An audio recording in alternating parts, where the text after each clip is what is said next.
Telugu state film chamber ex president Shri Vijayendra Reddy గారు.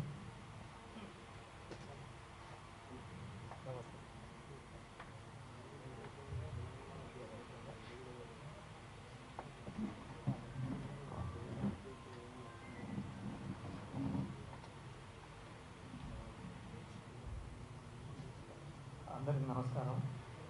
రామోజీరావు గారు 1981లో Mayuri film distributor చేసిండు. ఆ సమయంలో కంటిన్యూ అవుతున్న సమయంలో 95, 96 నుంచి మా తెలంగాణ ఏరియాలో, నైజాం ఏరియాలో కొత్త డిస్ట్రిబ్యూటర్స్ వచ్చి కొత్త వ్యాపార విధానాలు మొదలుపెట్టినాం.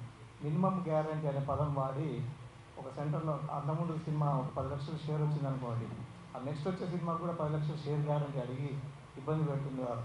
ఆ టైంలో ఈ మయూరికి సంబంధించిన డిపిస్ అని ఉంటారు. డిపి అంటే డిస్ట్రిక్ట్ ప్రమోటర్స్, దాదాపు ఆల్ ఓవర్ ఆంధ్రప్రదేశ్లో అప్పుడు ఉన్న పాట 23 జిల్లాల మనుషులు ఉండేవాళ్ళు, ప్లస్ జనరల్ మేనేజర్ ఉండేవాళ్ళు.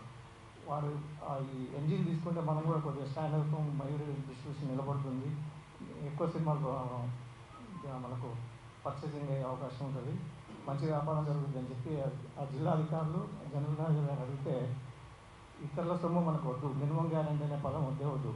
మినిమం గ్యారంటీ పదం అంటే ఏంటి? ఒక ఎగ్జాంపుల్, ఒక స్టేషన్లో 5 లక్షలు షేర్ గ్యారెంటీ తీసుకున్నారు అనుకోండి, అక్కడ ప్రజలు ప్రేక్షకులు 3 లక్షలు ఇస్తే మిగతా 2 లక్షలు ఎక్కడ వచ్చాయి మనకు అడిగితే అది జూదంలాగా వస్తుంది సార్ మనకు అమౌంట్.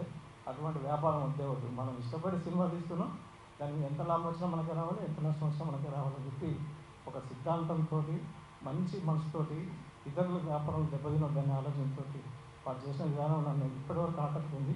వారు ఎప్పటికీ చిరకాలం నిలవాలని కోరుతూ పెద్దాన్ని చెప్తుంది. Thank you. Thank you sir. Shri Kaja Suryanarayana గారు, ఫిలిం నగర్ హౌసింగ్ సొసైటీ